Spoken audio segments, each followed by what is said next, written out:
Hey everyone, how are you? Okay, so I hope that this will just be a part one, but there's just probably going to be a series of videos. I'm recording to post this on Instagram and YouTube, so Instagram has a time limit, so I'll have to watch that here. But I am in deep study over governmental systems, so I kind of feel like that's my lane, that's my calling, that's what I have a ton of dreams about, are institutions that are, set up to govern and rule people. And what are we missing? Because all of these governmental systems, they rise and fall constantly throughout history, throughout the millennia, right? And I kept going, okay, I'm having all these dreams about kingdom councils and how local level all the way up to a higher level, to how that change is coming. And so if you haven't seen my video, I just gave a short synopsis on what I've seen through dreams about the governmental systems and how they will change. Now, in that, people ask for, I want to change my governmental system. I don't like it. But inside that change and inside that transition can be very scary times for people. And then people get really weird because they're like, this is scary. But at the same time, you ask for it. So you ask for the miracle, but then you want to stiff arm the miracle. And it's like, we've got to get into a place of where the things that we've asked for, we have to trust. We have to know, okay, I've asked for this. So now I'm going to lean in. I'm going to listen. I'm going to go, okay, God, what is it that you're showing me? What is the solution in this? And how can I help others through this time period? So in that, I started basically just going, I need to study all governmental systems, because I remember from a kid in history, learning about feudalism and communism and socialism and dictatorships and all these different things. But here in the West, I keep saying, we're talking about a kingdom, and we've never lived in a kingdom like that, right? We don't have a monarchy. We don't understand, I think, the concept or the principle of kingdom government, because we've never lived in a kingdom. And so I started kind of breaking down kingdom principles that we see. And then I started to see the big theme, because the Great Reset was bugging me so bad. It was so bad. Of like, I see some kingdom principles in that, but then what I see is a perversion of it, because what you're trying to do is rule over people. But if we go all the way back to creation, no one was ever given dominion to govern another person. What were they given dominion over? They were given dominion over the birds of the air, the water, the land, the plant, but not another person. And so when I look at that divine design, I like that word, that divine design, that we were given dominion over something. But when you look at all governmental systems around the world in all nation states, and whether it's like, just inside your national or even governing internationally, you still see this group of people who are trying to implement laws for people, to govern people, to have dominion. I'm going to use that word, dominion, over people. Now, have we evolved into a place that most people can actually be a sovereign being and govern themselves? I'm going to be real honest and say no. Because people still like to be told what to do. They still want someone providing for them, because there is a responsibility in freedom. And there is freedom in responsibility. So a lot of people, though, they don't want to take the responsibility to actually be a free sovereign being, because you have to take more ownership in the things that you are doing. You're going to have to steward a lot more things than you are right now. And some people are like, I don't want to do that. That sounds that's too much work. But to be a true sovereign being, you have to mature a little bit. You can't be a toddler your whole life, and we got to start being adults. And so it's like this thing that I keep seeing of like, people want out of the system, but the second that they start to remove themselves from the system, they're like, nope, I went back, too scary. Nope, I don't know what this looks like, and change is coming, and the change is inevitable. Nope, take me back into it. And so you see this push and pull and tug back and forth all the time, and it's like the powers that be, they see that and they know that, right? They're very smart, they're very calculated in human behavior, because it's played out over and over. But see, what I want you to think about is this. I want to remove religion from this right now, okay?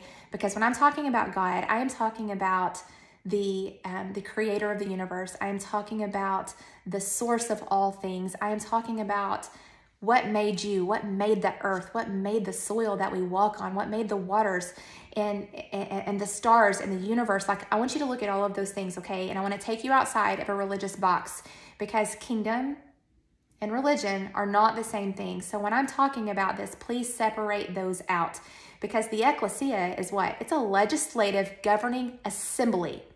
It is not a religious church that you go to. It is a governmental system. Most people intermingle those in our modern language to mean the same things, and they're not. One, we have this religious institution where people go and they worship, and then we have this governing a system. Well, some people want to join those together, meaning the same things. But when you understand what the ecclesia is and what the ecclesia is not a kingdom system that has been put into man-made traditions around certain religions. I don't care what religion that we're talking about. I'm just talking about all religions right now.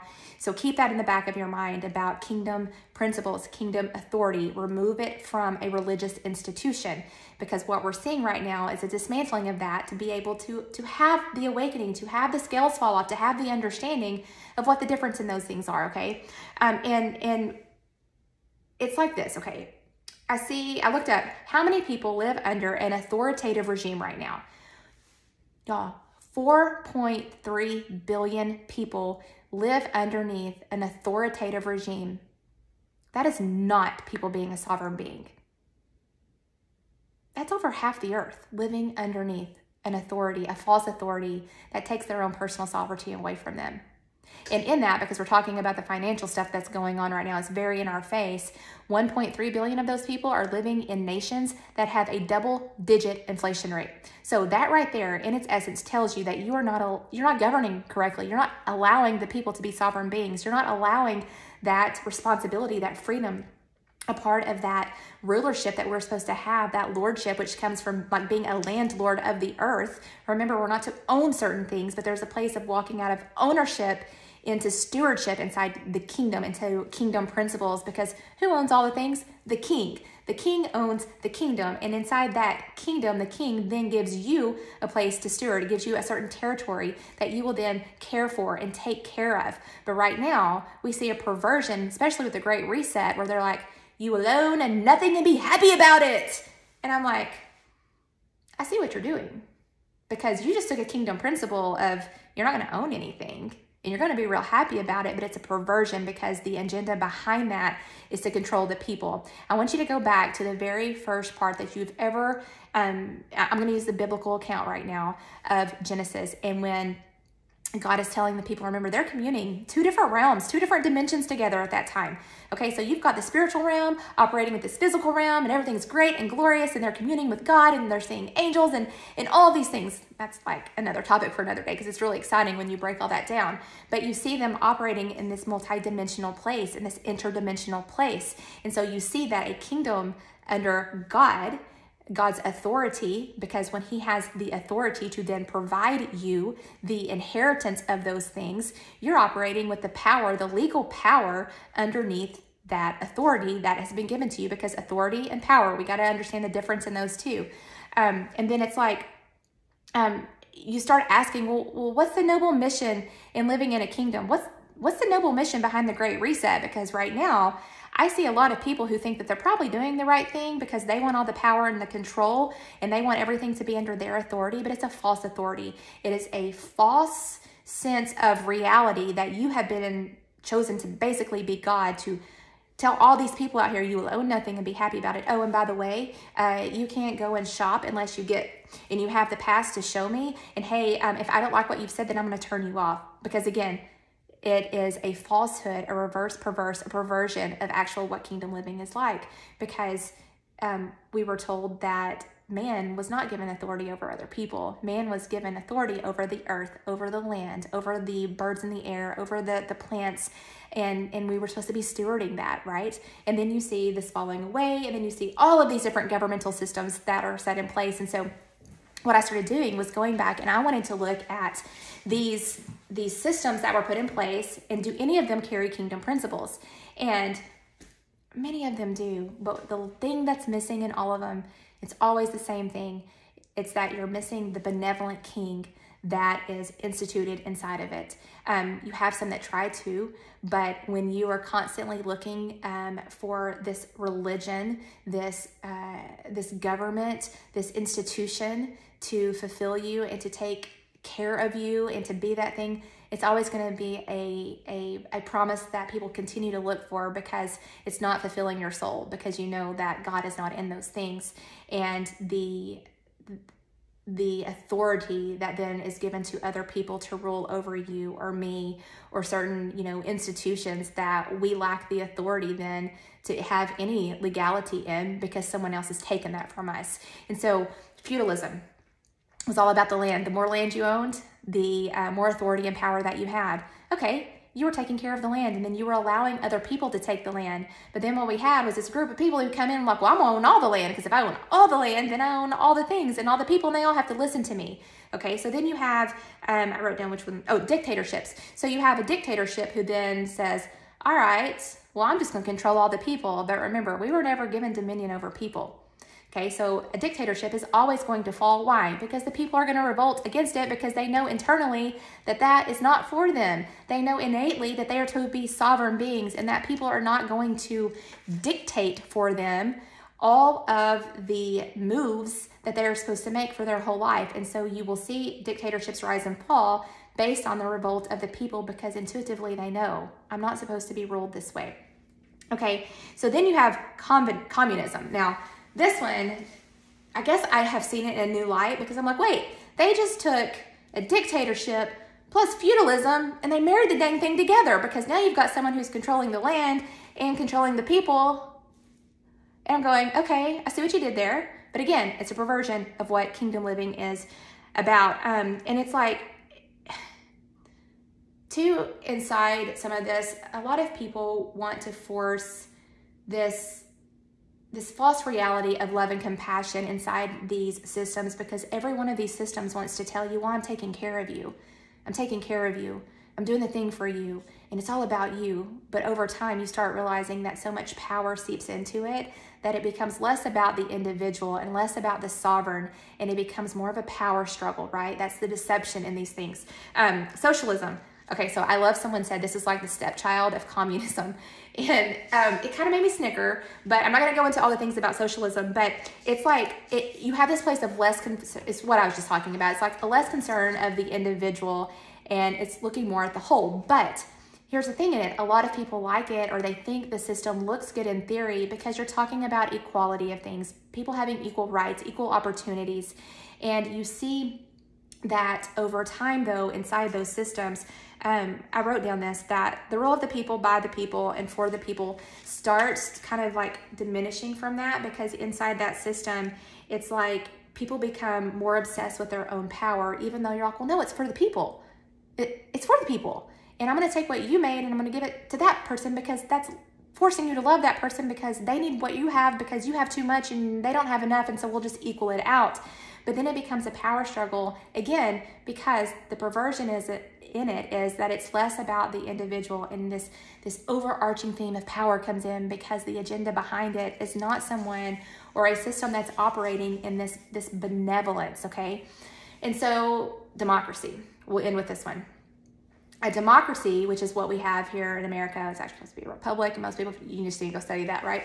So most people understand what's going on with all that, okay? We have people in the West who have never lived under a kingdom or a monarchy, so having that structure explained sometimes needs to be broken down, and I'll probably do that in part 2. But you have, our founders who left a monarchy, a kingdom, and came and set up a democracy. Why did they do that? Because they were being ruled and governed from a place that was basically putting their thumb on them. And they're like, you're not going to put your thumb on me. So again, what did the people do? They left, they revolted, and they said, we're going to do a democracy where we get to vote.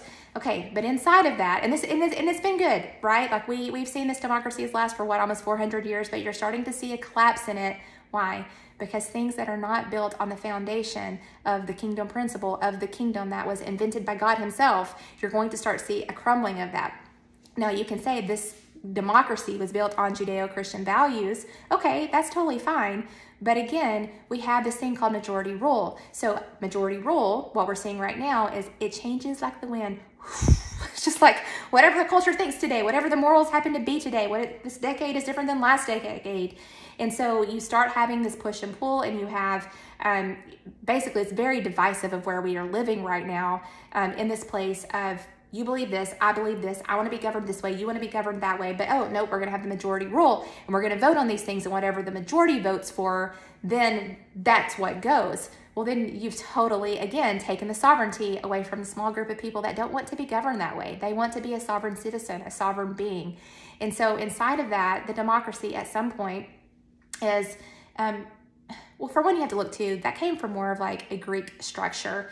And when you start breaking down the structure of the democracy, now we have made changes to it, but I wrote down, I wanted to tell you this, that the reason America rejected the kingdom and looked the kingdom they were underneath, and they went more towards the Greek form of a democracy, was because they wanted the independence, the self-determination, and the individuality.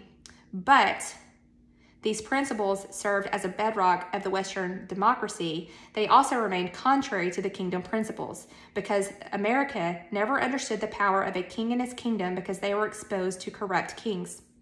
I think I kind of already explained that a little bit, but that fear created a system that would rule and limit the power of a single man. So when you begin to limit the power of any single person, and you have set yourself up as the authority over them, are we living in a kingdom sovereignty place? So that's the question you gotta start asking yourself. Like, am I living in kingdom principles, even though I see this form of government being very good up until this point? But now I'm seeing some things that need to be changed inside of it. I see a decentralization that needs to happen, because I'm being controlled and ruled by some things that I don't agree with, that I'm not in alignment with, that goes against my own personal free choice, my own free will, the own power that I have underneath the King of Kings and Lord of Lords. So if he's the King of Kings and the Lord of Lords, are you the little king? Are you the little Lord that the king inside the kingdom has given his domain to, but you're not actually being able to utilize that because we have these other governmental structures and systems in place that are removing us basically from our own sovereignty and our own sovereign being. But are you willing to take the responsibility to have your freedom in that? A lot of people got to ask themselves that question, because if you do, there's a lot of things that need to change. And so just start asking, how can I help that along? How can I find the solution in these things to be more responsible, to have my own freedom, to have my own sovereignty, and how will that look going forward? So deep and steady around this, because I've had so many dreams about how the governmental system will be changing. There will be a lot of things and people who will be appointed, versus where we think that, you know, we're voting for these systems that are very highly manipulated, and this back here is controlling a lot of this up here. And so as we start to move in that, can we look for solutions inside the transition to that? Okay, so look forward to another one, and I hope that you guys have a very, very blessed day, and I'll see you soon.